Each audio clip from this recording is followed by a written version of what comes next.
It is pretty extraordinary, isn't it? I mean, I think she's just got so used to lying that maybe, in my opinion, she believes the lies she tells. I don't know, but either way, she's just been so consistently loose with the truth. Hey, girl. Once upon a time, Meghan Markle was sipping royal tea at Windsor Castle, charming the Queen and dodging paparazzi like a pro. Now, she's pouring overpriced pink wine into designer bottles and calling it a brand. That's not a glow-up, folks. That's a crisis in a cork. Swirls glass, sniffs, grimaces. Oh, honey, this rosé smells like regret and bad decisions. Welcome to the saga of Meghan Markle's As Ever Napa Valley Rosé, a launch so disastrous it makes her Spotify flop look like a Grammy win. This is going to be a deep dive into a vintage of drama, where the grapes are sour, the critics are savage, and the headlines are drunk on chaos. Buckle up, because this is going to be a wild ride. I suppose As Ever is a good name. Perhaps its slogan should be, As Ever It Sucks. Let's set the stage. On July 1st, 2025, Meghan Markle, former Suits star turned Montecito lifestyle guru, uncorked her latest venture, a $22 bottle of Napa Valley Rosé under her As Ever brand. It sold out in under an hour, which sounds impressive until you realize the internet was ready to pop the cork on her dreams. Critics called it everything from tasteless to a war crime against wine. Celebrities ghosted her faster than you can say +1. Retailers started issuing refunds before the bottles even shipped. And the launch date? Oh, we'll get to that. It's a plot twist even M. Night Shyamalan couldn't dream up. So what went wrong? Spoiler alert, everything. Let's break it down, one sip-soaked disaster at a time. With royal sparkle glued on top, but this was just the calm before the real storm hit. Her lifestyle company, As Ever, another silly name for a brand. She just can't get the namings and the branding right. Meghan's lifestyle brand, As Ever, was supposed to be her big comeback. Think Goop meets Anthropology with a royal twist. But before the first bottle even hit the shelves, people were scratching their heads. What is As Ever? A breakup text? A rejected Hallmark card slogan? It sounds like something you'd scrawl at the end of a passive-aggressive email. Thanks for ghosting me on my birthday, As Ever, Meghan. The name didn't scream elegance. It whispered confusion, like a brand designed during a caffeine-fueled panic attack. The logo? A serif font trying to cosplay as minimalist chic, like it was mocked up during a WeWork lunch break. The product line? A chaotic mix of rosé, apricot jam, and whatever's trending on Etsy. It's not giving luxury.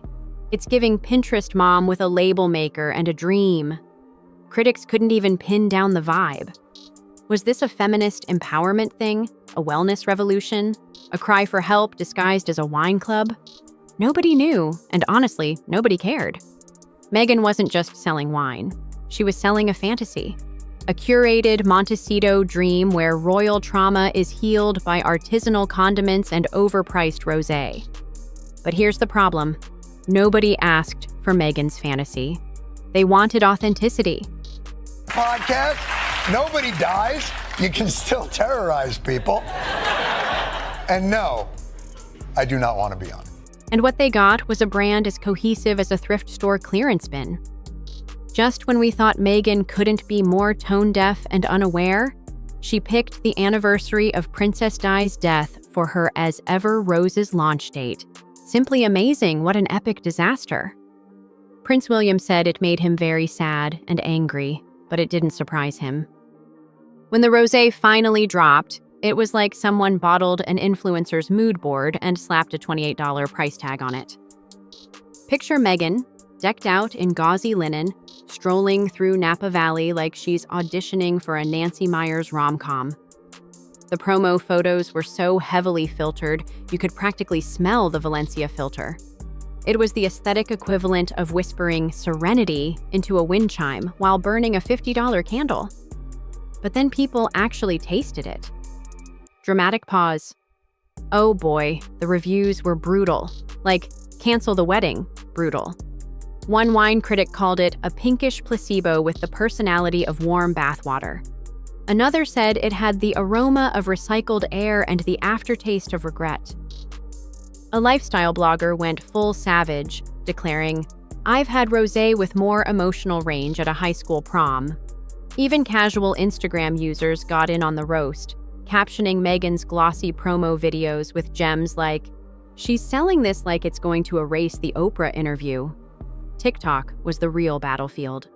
One viral video showed a creator pouring the rosé into a sink, captioned, "This isn't wine, it's regret in a bottle."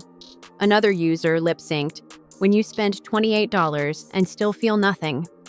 The launch wasn't a product reveal.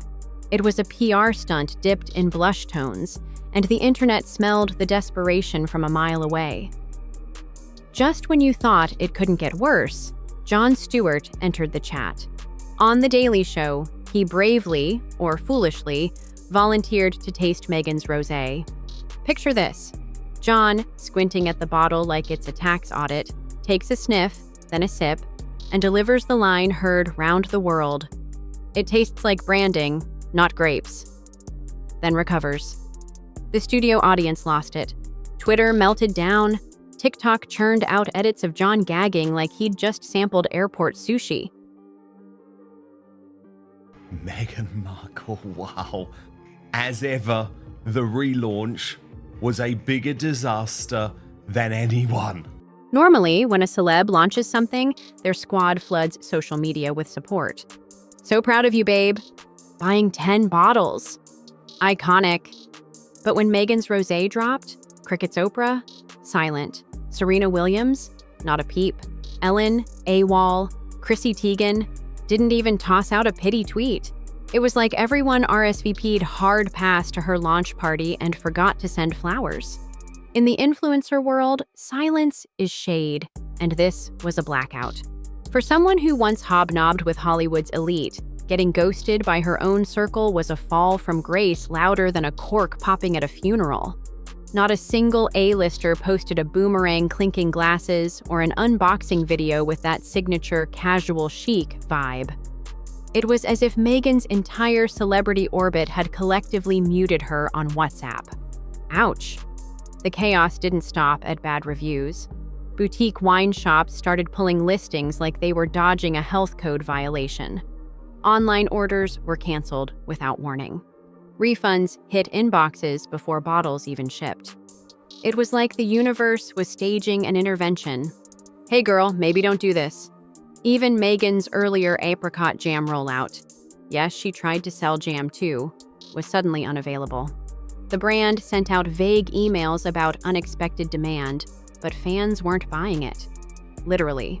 Screenshots of refund notices went viral, with one caption reading, "Didn't get the wine, got my dignity back instead."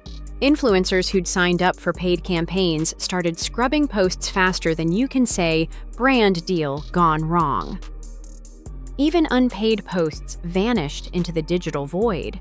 When your free PR evaporates, you know the ship hasn't just sailed. It's sunk, hit an iceberg, and been turned into a TikTok meme. And the ultimate humiliation? The wine went from $28 to $12.99, dumped in bargain bins next to clearance bath bombs and knockoff essential oil kits. If that's not a metaphor for a brand in freefall, I don't know what is. Let's take stock of Meghan's empire, shall we? Spotify, canceled after one podcast season. Netflix, radio silent since the docuseries nobody asked for. Hollywood, not returning her calls. As ever, dead on arrival. Every pivot, jam, podcasts, rosé, follows the same script. Overhyped, underwhelming, forgotten faster than a TikTok trend. Meghan tried to build a brand on aesthetics, filtered reels, linen dresses, and curated vibes. But the public isn't buying it anymore. They want authenticity, not strategy wrapped in a pastel color palette. Her core fan base is shrinking, her defenders are exhausted, and the critics, they're roasting marshmallows over the wreckage. As one viral post put it, this wasn't a lifestyle launch, it was a LinkedIn post in a wine bottle. The rosé was supposed to be a comeback, a way to prove she's more than a royal runaway. Instead, it was a mirror reflecting a harsh truth. Meghan's brand isn't aspirational, it's a cautionary tale. We've seen this playbook before. First comes the flop, then the blame game.